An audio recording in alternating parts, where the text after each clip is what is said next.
네, 안녕하세요. 김성철입니다. 자, 금일 알아볼 종목은 최근 이 초전도체 관련주로 부각받으면서 가파른 상승을 보여주고 있는 CCS 알아볼 건데요. 아시는 분들은 다 아시겠지만 이 CCS 같은 경우는 충청북도에 있는 방송사입니다. 자, 그런데 이 방송사에서 갑자기 초전도체 굉장히 어이가 없으면서도 이 기업의 우회 상장, 자, 우회 상장까지 생각해야 하는 경우죠. 일단 주식을 오래 했던 분들이시라면 딱 이거만 듣고, 자, 이거만 듣고 이제 작전이구나. 자, 세력들의 작전이구나 생각하셨을 거예요. 그렇다는 뜻이 뭐겠어요? 그만큼 빨리 판단을 했으면 단기적으로 먹고 빠지기에는 나쁘지 않았던 종목이라는 거죠. 자, 하지만 절대 장기 투자하기에는 적합한 종목이 아니라는 뜻도 됩니다.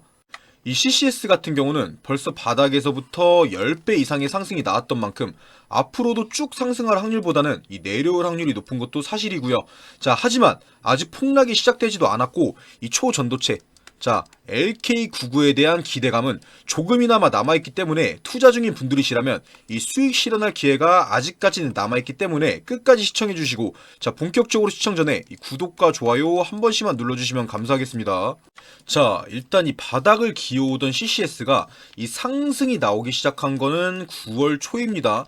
자, 이 초전도체가 부각받기 시작한 건 7월에서 8월 달이고요. 자, 이때까지만 해도 CCS, 자, 이 CCS가 초전도체 관련주라고 생각할 수 있던 사람은 단 한 명도 없었겠죠.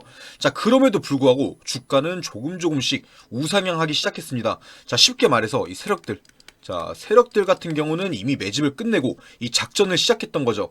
한국 주식시장에서 어떤 종목이 됐든 간에 이유 없이 우상향하는 종목이 있을까요? 절대 없습니다.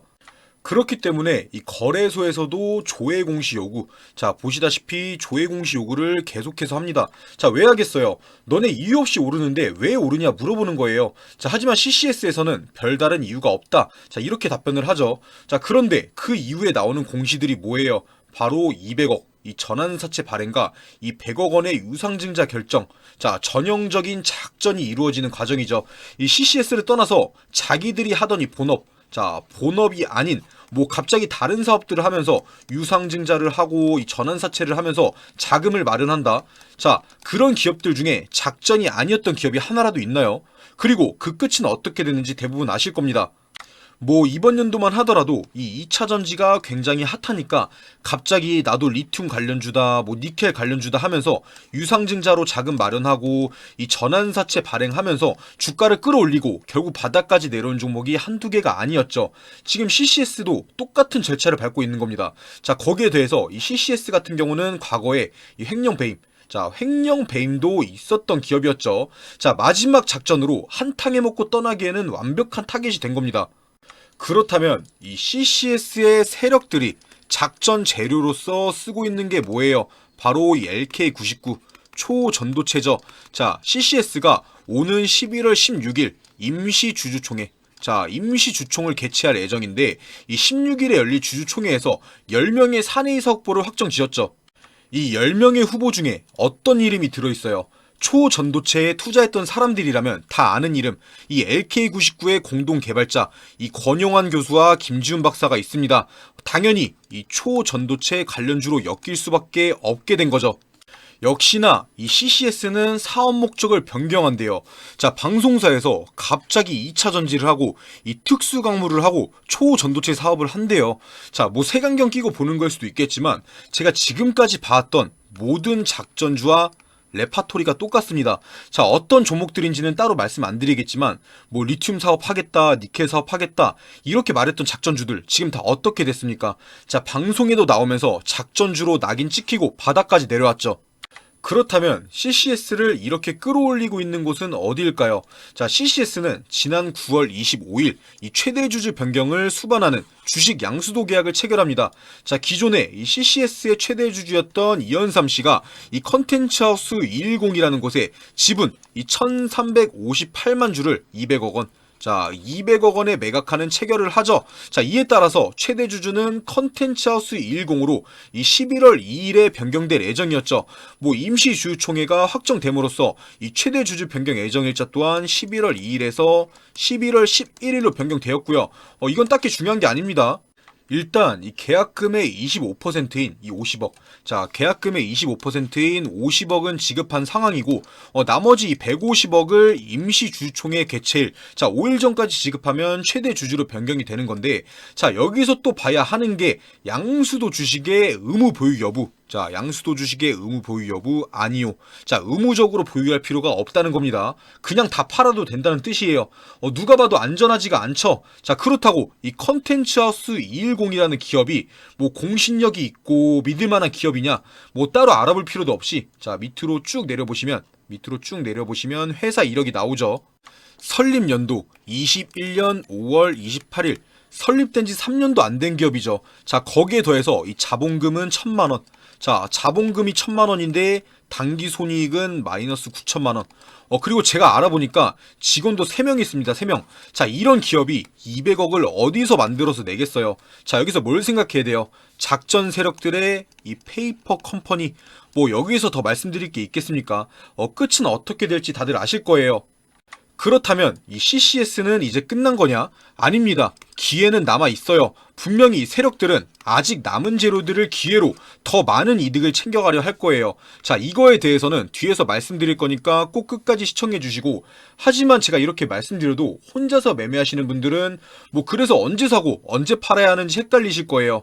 그래서 제가 영상 올려드리는 건데, 분명히 CCS를 매매하신 분들마다 이 평단가가 전부 다 다르겠죠. 뭐 누구는 1,000원에 사고 누구는 3,000원에 사고 그랬을 거예요. 자, 그렇기 때문에 영상에서 뭐 공통되게 2,000원에 사고 3,000원에 팔아라 이렇게 말씀드릴 수가 없어요.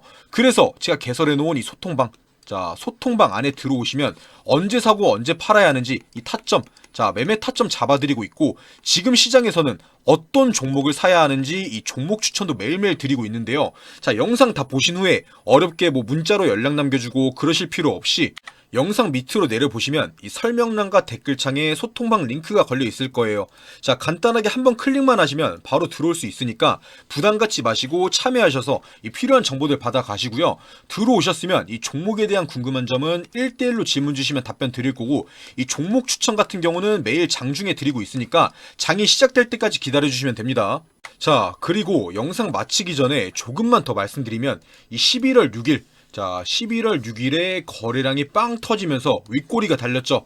이거 세력들이 리스크 관리하기 위해서 고점에서 이 비중 덜어낸 겁니다. 자, 지금부터는 이 세력들이 이미 1차 비중 정리가 끝났기 때문에 더 멀미나게 흔들 수도 있어요.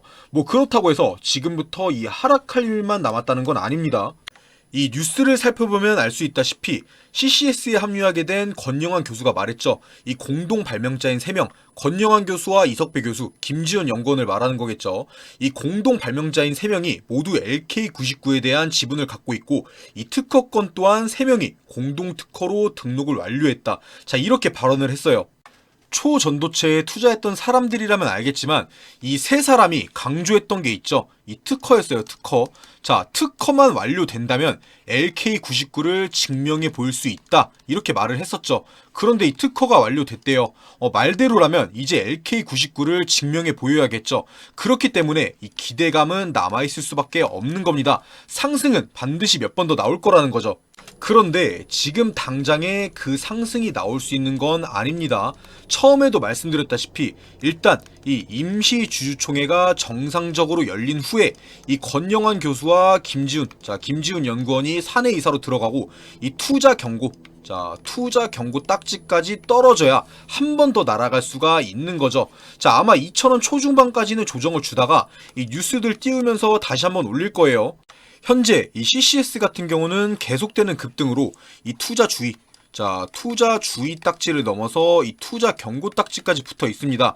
자, 여기서 더 상승한다면 투자 경고에서 이 투자 위험 딱지까지 붙고 바로 이 거래 정지까지 들어서겠죠. 자, 그래서 이 주가를 드리블하는 이 세력들이 여기서는 쉬어가는 타이밍으로 주가를 조정 중에 있는 건데, 공시 한번 보시면 이 투자 위험 종목 지정 예고일은 11월 6일. 자, 11월 6일로 이때부터 10일 동안 다음 해당 사항에 속하지 않으면 벗어나게 됩니다.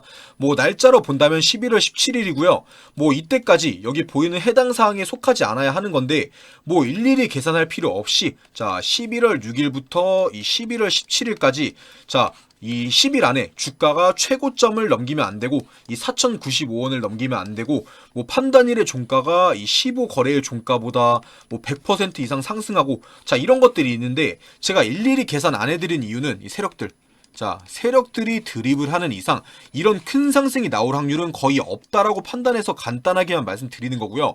만약 이런 기이한 급등이 나온다면 영상 다시 올려드릴 테니까 너무 걱정하지 마시고요. 자 어찌 됐든 간에 정리해서 말씀드리면 이 CCS 같은 경우는 진짜 이 초전도체 자 초전도체 사업을 살리기 위해서 이 우회 상장시키기보다는 이 세력들 자 세력들의 돈놀이 기업으로 이용될 확률이 높다는 것과 아직 이 재료가 남아있는 만큼 이 11월 중에는 큰 상승이 한 번 더 나올 수 있기 때문에 이 타점 잡는 게 중요하다는 건데 처음에도 말씀드렸다시피 혼자서 매매하시는 분들은 이 타점 잡기가 굉장히 어려우실 거예요. 자 그렇기 때문에 영상 꼭 다 보신 후에 보여드렸던 이 소통방에 참여하셔서 타점 받아 가시고요. 참고로 장 종료 이후에는 운영을 하지 않기 때문에 장이 열릴 때까지 기다려 주시면 됩니다. 자, 그리고 제 영상을 시청해주신 분들을 위해서 이 선물을 하나 준비했는데요. 이 뉴스를 자세히 들여다보면 돈이 보인다라는 말이 있습니다. 그래서 제가 금일 준비한 돈이 되는 뉴스는 바로 폐배터리입니다. 보시다시피 최근 폐배터리에 대한 뉴스가 계속해서 나오면서 관심이 뜨거워지고 있는데 폐배터리, 말 그대로 수명이 다한 폐기해야 하는 배터리를 말하는 거죠. 다들 아시겠지만 현재 이 자동차 업계들만 하더라도 휘발유나 경유를 사용하는 내연기관차에서 수소나 전기를 사용하는 2차 전지 자동차들로 넘어가고 있는 상황입니다. 물론 당장에는 이 내연기관 자동차들이 많지만 몇 년 뒤만 하더라도 이 전기차 같은 자동차들이 내연기관차의 점유율을 훨씬 넘어갈 것으로 보고 있는데요. 그리고 이러한 뉴스에서 돈을 벌 수 있는 포인트가 나옵니다. 일반적인 시선에서는 전기차 시장이 커갈 테니까 이 전기차 관련 주식에 투자를 해야겠다. 하지만 반대로 돈을 벌 수 있는 사람들은 생각을 하죠. 이 전기차 시장이 커갈 테니까 그 뒤에 어떤 게 수혜를 받을 수 있을까 하고요. 그래서 생각한 게 바로 폐배터리입니다. 사실 이 전기차 하면 투자할 수 있는 게 무수히 많습니다. 막막하죠. 뭐 전기차에 들어가는 이 외관부터 아니면 뭐 배터리에 들어가는 재료, 니켈이 됐든 리튬이 됐든 아니면 뭐 배터리의 종류, LFP 배터리가 됐든 전고체 배터리가 됐든 수많은 주식들이 있습니다.